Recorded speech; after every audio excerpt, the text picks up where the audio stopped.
রাজনীতির খেলা বোঝা বড় কঠিন। বলছি এ কারণেই, এখানে যে ছবিটা দেখাচ্ছি সেই ছবিটা, এখানে মাঝখানে আছেন জনাব তারেক রহমান সাহেব, বর্তমান প্রধানমন্ত্রী বাংলাদেশ। তারপরে আছেন আমাদের মালেক ভাই, উনি বর্তমান বাংলাদেশের একজন এমপি। তারপরে আছেন আমাদের মাইদুর রহমান ভাই। যাক, যখন বাংলাদেশ জাতীয়তাবাদী দলের অ্যাক্টিং চেয়ারম্যান ছিলেন জনাব তারেক রহমান সাহেব দুঃসময়ের, ওনার একজন লেফট হ্যান্ড আর একজন রাইট হ্যান্ড।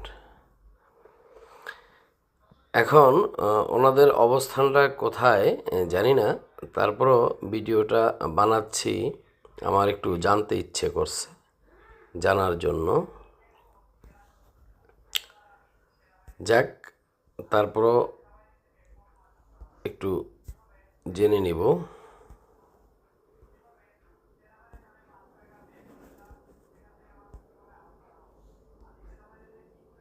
এখন দেখি আজকের সংবাদে যে জনাব মালেক ভাই আছেন একজন মন্ত্রীর পিছনে। মানে এতদিন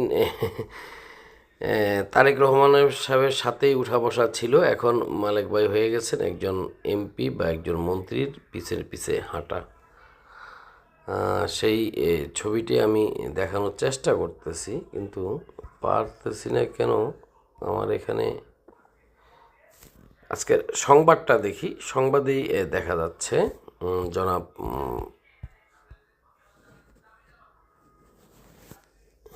এই যে এখানে সিলেটের একজন মন্ত্রী বক্তব্য দিচ্ছেন, আর মন্ত্রীর পিছনেই আমাদের মালেক ভাই আছেন। আপনারা অবশ্যই মালেক ভাইকে দেখতে পারতেছেন। আমি মালেক ভাইয়ের কয়টা ছবি এখানে স্ক্রিনশট দিয়ে রেখেছি, ছবিগুলো দেখাচ্ছি আপনাদেরকে। এই যে আজকের সংবাদ থেকে ছবিগুলো নেওয়া। এ হলো মালেক ভাই। মানে আমি বুঝাতে চাচ্ছি সব কিছু মিলিয়ে যে রাজনীতির যে সিস্টেম বা খেলা, আসলে এটাকে কোন খেলায় কতটুকু পারদর্শী আছে, তা ওই হিসাবেই তাদেরকে ওই জায়গায়, যেমন ফুটবল খেলা কেউ গোলকিপার, কেউ ভেগি, কেউ সেন্টারে খেলে। তো যে যে খেলায় পারদর্শী তাকে ওই খেলায় জনাব তারেক রহমান সাহেব নিয়োগ দিয়েছেন। এনু হলেন বর্তমান মাননীয় মন্ত্রী সিলেটের, আর উনি হলেন আমাদের মালেক ভাই। ওনাদের ছবিগুলো আমি একটু স্ক্রিনশট করে রেখে দিলাম, যদি ভবিষ্যতে কোনো সময় কাজে লাগে। তবে এই মালেক ভাই সেই মালেক ভাই, বিগত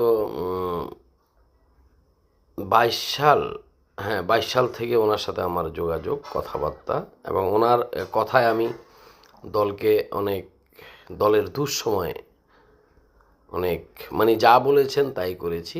উনি বলেছেন দলকে এই সময় যতটুকু সাহায্য সহযোগিতা করতে পারেন করেছি, আলহামদুলিল্লাহ।